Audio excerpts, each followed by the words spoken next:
La concepción del futuro está normalmente asociada con modernidad y evolución, pero la historia reciente nos dice otra cosa.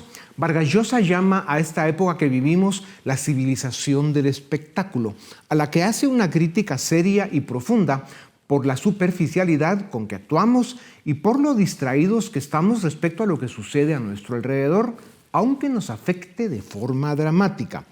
Para conversar sobre esa sensación de indiferencia, resignación y decadencia que se percibe en las sociedades de hoy, pero especialmente en sus élites, les presento a Nelson Rauda, periodista en El Faro, el primer medio nativo digital de América Central.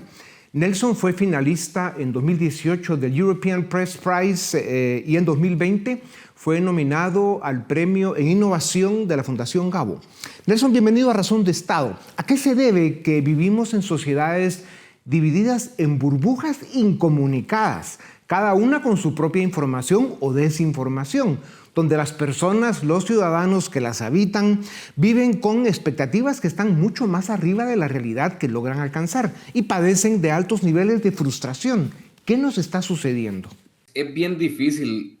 La información es un negocio monopolizado por empresas millonarias y eso implica que lo que se prioriza no es un flujo constante de información, sino retener a la gente la mayor cantidad de tiempo posible en distintas plataformas, y eso tiene diferentes efectos.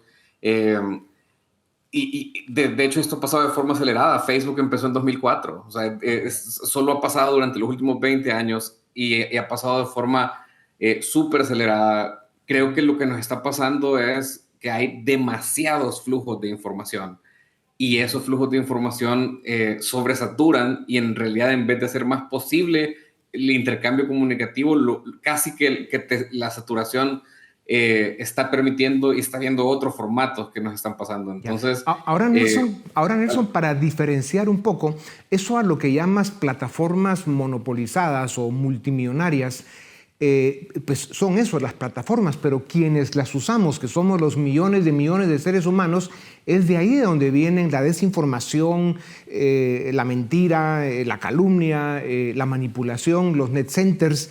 Eso, digamos, son otras fuerzas las que usan estas plataformas para precisamente tenernos como nos tienen, en burbujas, desinformados, incomunicados y cada uno con datos distintos. ¿No crees que es importante hacer la diferencia? Yo creo que hay un enorme rol de las empresas multimillonarias, es decir, yo no sé hasta qué punto son ellos los que nos están usando a nosotros. Plataformas como Facebook han aniquilado el formato de publicidad de la mayoría de medios de comunicación. Son pocas empresas que monopolizan los sistemas y que se utilizan. Nosotros, los seres humanos y los productores de contenido, somos eso para ellos. Y lo usan de esa manera. Ok, bueno, lo vemos distinto porque yo lo que percibo es mucha ingenuidad por parte de estas plataformas, que tienes razón, podría ser incluso mala fe en algunos casos, pero se sabe de net centers en Pyongyang, en Moscú, en Teherán, en México y en países como estos que le hacen el juego pues a la desinformación, a la izquierda populista, a los sistemas radicales, ¿no?, de izquierdas o derechas, en fin. El mundo padece un auge en movimientos populistas, nacionalistas o soberanistas de distintos colores. ¿Por qué? Incluso en las democracias consolidadas están optando cada vez más por este tipo de liderazgos. ¿Qué opinas? Tenemos que ver a los errores de la democracia. En El Salvador, cuando hubo separación de poderes, también hubo 105 homicidios por día. La gente va a los populismos porque les parecen más efectivos, porque en El Salvador ha sido más efectivo un gobierno populista y autoritario, que creo que a la larga va a terminar dañando a los salvadoreños y ya está dañando a los salvadoreños, pero la gente tiene la percepción de que son más efectivos. Entonces creo que una de las preguntas es: ¿por qué ha fallado la democracia? ¿Por qué han fallado las promesas de la democracia? Claro, así llegó Chávez a Venezuela y mira cómo está hoy Venezuela, absolutamente destruida.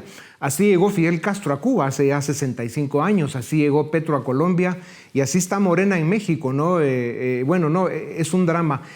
Nelson, como nunca el 79% de personas en la generación Z y los millennials, especialmente en países desarrollados, consumen noticias a diario, especialmente en redes. El problema es que mucha de esa información es falsa o no tiene el rigor periodístico e investigativo para hacer considerada información objetiva.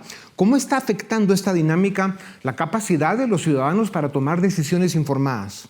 Cada vez es más difícil distinguir qué es verdad y qué es mentira. Yo creo que también, antes de ponerme pesimista, veo al rol de los medios, veo a lo lentos que hemos sido los medios para adaptarnos a estos nuevos formatos, veo a todas las posibilidades que tenemos. Yo creo que los medios, tratando de dar información en estas plataformas, somos como vendedores de brócoli en una feria. ¿Cómo hacemos que el brócoli es más saludable, es mejor para la gente? ¿Cómo hacemos para vendérselo mejor? Y creo que todos deberíamos estar pensando en eso. Ya. ¿De qué manera el estilo y la velocidad de la comunicación en redes sociales favorecen la manipulación a favor de cualquier causa, por oscura que sea, y a los mensajes populistas que ofrecen soluciones falsas a problemas complejos? El populismo en sí mismo es una negación de la complejidad. Creo que los chismes, la mentira se esparce mucho más rápido, te permite titulares más cortos, frases más cortas que en realidad explicar lo que pasa en el mundo. Creo que tenemos que pensar cada vez más los periodistas y los que producen contenido en hacer que lo importante sea interesante. Claro. ¿Cómo pueden los ciudadanos y los medios serios enfrentar la desinformación y la mentira y evitar la manipulación emocional en tiempos de elecciones o crisis políticas? Yo creo que hay una responsabilidad individual, ciertamente, de tratar de cuestionar todo, de no creer que porque sale en internet es verdad, de ejercer mentalidad crítica. Eso creo que es el rol de los estados enseñarlo, pero creo que todos tenemos que ser lo más responsables posibles a cuestionar, a asumir un punto de escepticismo a todo lo que vemos en las redes sociales. Para concluir, Nelson, los problemas de la democracia y la libertad se resuelven con más democracia y con más libertad, división de poderes, Estado de Derecho y economías exitosas que funcionen, que tengan las libertades y las certezas suficientes y necesarias.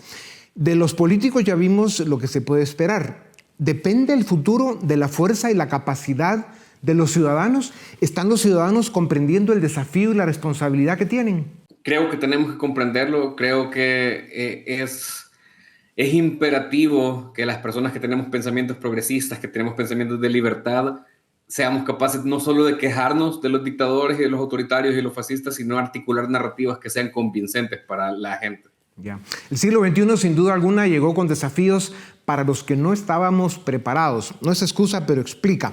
Está claro que si la especie humana quiere salir bien librada de los tiempos que vivimos, tiene que hacer sus tareas, y un periodismo independiente, serio y profesional puede y debe ser su mejor aliado. A trabajar. Nelson, gracias por tu tiempo.